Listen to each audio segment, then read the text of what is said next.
Moving to Australia can feel overwhelming, but it doesn't have to be.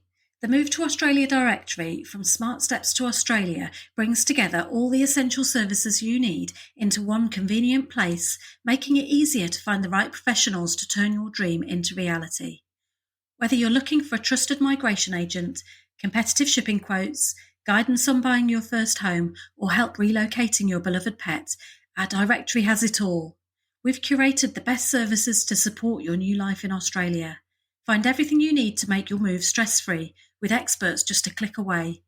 Visit directory.smartstepstoaustralia.com and simplify your relocation journey today.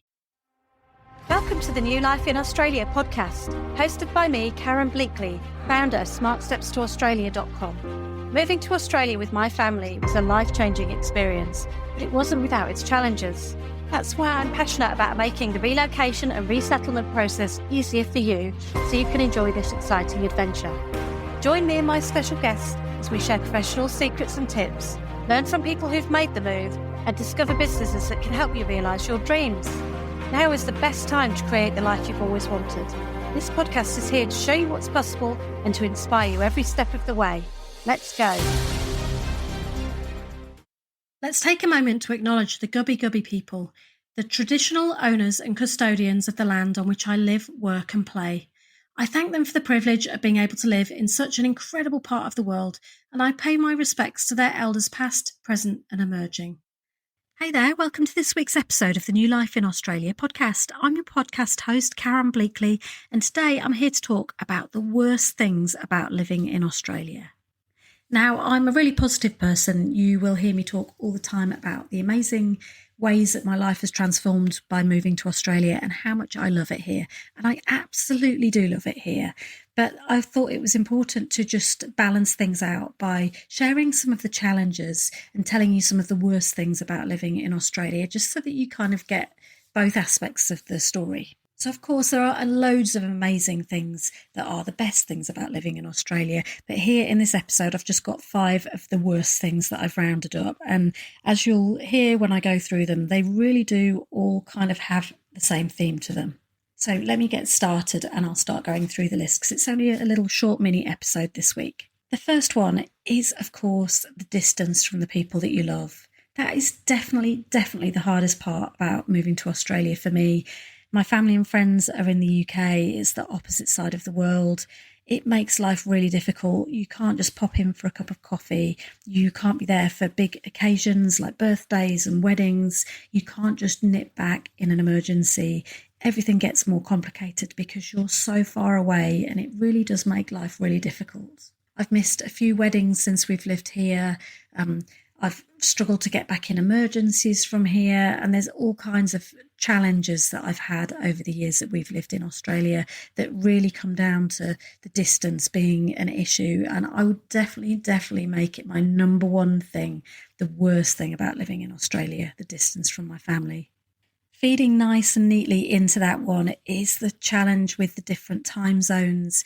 It makes connecting with family who are back in the UK really difficult because family are out and about doing things in the morning and we're out and about doing things in the evening. We might have kids' activities and things like that. And it just makes life really difficult to try to pin people down and actually chat. And I know that there have been times when we've spent weeks trying to get hold of somebody because they're always out when we're trying to put a phone call into them, and they've been trying to contact us when we're out and about or in the middle of the night and different things. So the time zone is such a big difference that it does make it really challenging, and it can make keeping in touch and keeping those relationships going really difficult.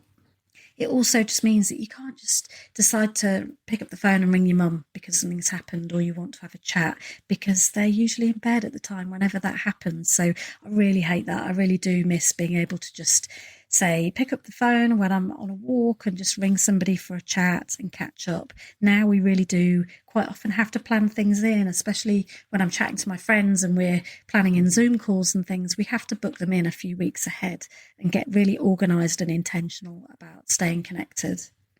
The third point is friendship changes.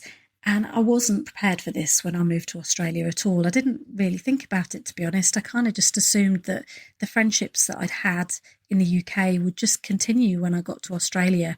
But very quickly, some people unfriended me on Facebook and people stopped sending me messages. And I guess I also stopped messaging some people back as well. And you just grow away from people and things do change. Your life moves on. Their lives have moved on without you. And it's a really strange experience to be in when you were a really important part of each other's lives. And then because you've moved to a new country, you're no longer in their lives anymore. And everyone moves on and things just keep going. It's a very strange experience, but then it also shows you which were the important friendships. You'll still have friendships that when you go back to your home country, you will reconnect with those people and it will be as if you've never left and you've never been apart. And it makes you really value those friendships even more. So I told you you'd be seeing a theme here that a lot of this is all connected to the same kind of theme of missing people. But the point 4, the worst thing about living in Australia is the cost of flights and the time it takes to get back.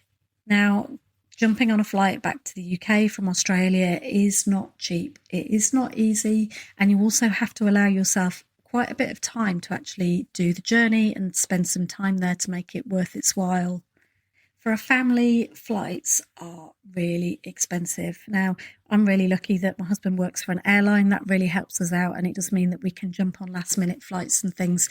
But it is still really challenging. Flights are still really expensive, and it's just difficult. Like, I went back earlier this year for a week, and that was exhausting to do that journey and just have around a week's time in the UK before I had to turn around and come back again.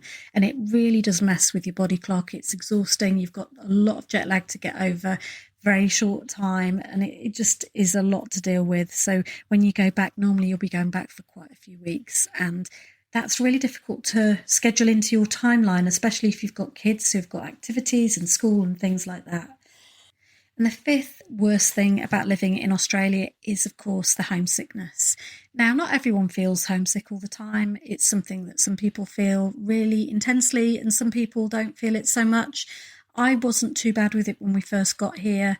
It's something for me that creeps upon me and just overtakes me every now and again for random reasons. Maybe it's hearing a group of friends are getting together, or maybe it's an event that I can't be at, or something that just suddenly makes me realise, oh wow, I live a really long way away and I'm no longer part of that. And it really does hit you.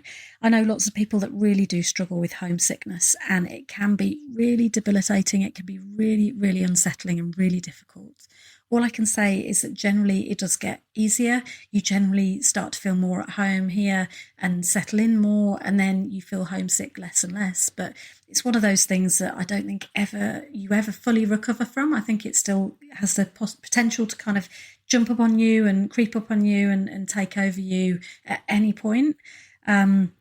Generally, it's not something that I think about from day to day very often now, but it definitely is something that creeps up on me. So yeah, I wish there was a complete and utter cure for homesickness, but alas, there isn't. The only thing I can say is we are so lucky that we get to live here and have this as our home, and also know that we moved from an amazing home too.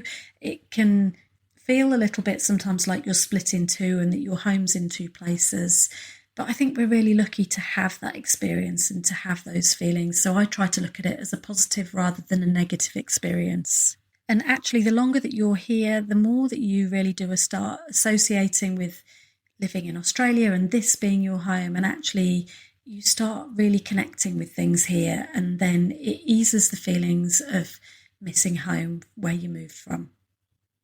So that's it. They're my 5 worst things about living in Australia. I think that's a pretty good list. I can't really think of many more things to add. Really, for me, the hard part about being here is missing people.